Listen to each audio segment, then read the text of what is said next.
জামায়াতে ইসলামের রাজনীতি নিষিদ্ধের বিষয়ে আরও জানাতে এই মুহূর্তে সচিবালয়ে আছেন রিপোর্টার প্রসূন আশিস। সরাসরি যাচ্ছি তার কাছে।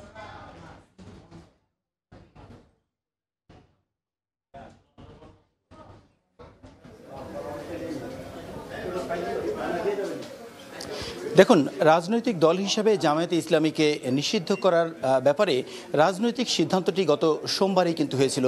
অর্থাৎ প্রধানমন্ত্রী শেখ হাসিনার সঙ্গে 14 দলের যে বৈঠক, রাজনৈতিক দলগুলোর যে বৈঠক, সেই বৈঠকের পরেই কিন্তু আওয়ামী লীগের সাধারণ সম্পাদক এবং অন্যান্য রাজনৈতিক দলের কয়েকজন সিনিয়র নেতারা কিন্তু সেটি স্পষ্ট করেছিলেন যে রাজনৈতিকভাবে একটি সিদ্ধান্ত হয়েছে যে এই দলটিকে নিষিদ্ধ করা হবে। এর পরপরই গতকাল কিন্তু দুপুরে আইনমন্ত্রী অ্যাডভোকেট আনিসুল হক তিনি কিন্তু স্পষ্ট করেছিলেন আরও যে আজকের মধ্যেই এই জামাতে ইসলামীকে নিষিদ্ধ করা হবে।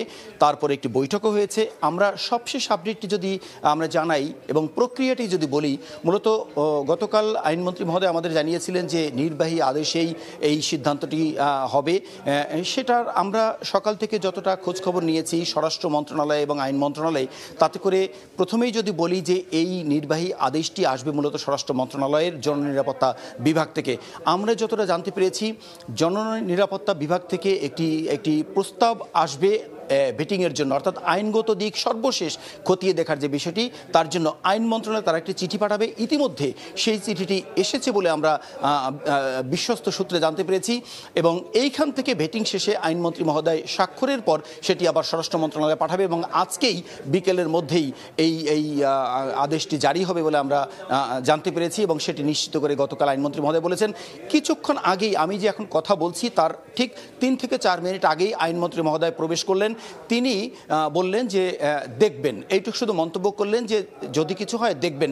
অর্থাৎ তার যে ভাষা সেটিতে আমরা কিছুটা আশ্বস্ত হচ্ছি যে এই ব্যাপারে একটি সিদ্ধান্ত আজকে হচ্ছে। মূলত এই ছিল জামায়াতে ইসলামী নিষিদ্ধ করার ব্যাপারে সবশেষ তথ্য। আমরা যখনই এটির আদেশ জারি হয়ে যাবে তখন আমরা তথ্যটি আরও নিশ্চিত করে জানিয়ে দিতে পারবো। সচিবালয় থেকে যুক্ত হয়েছিলেন সহকর্মী প্রসূন আশিস।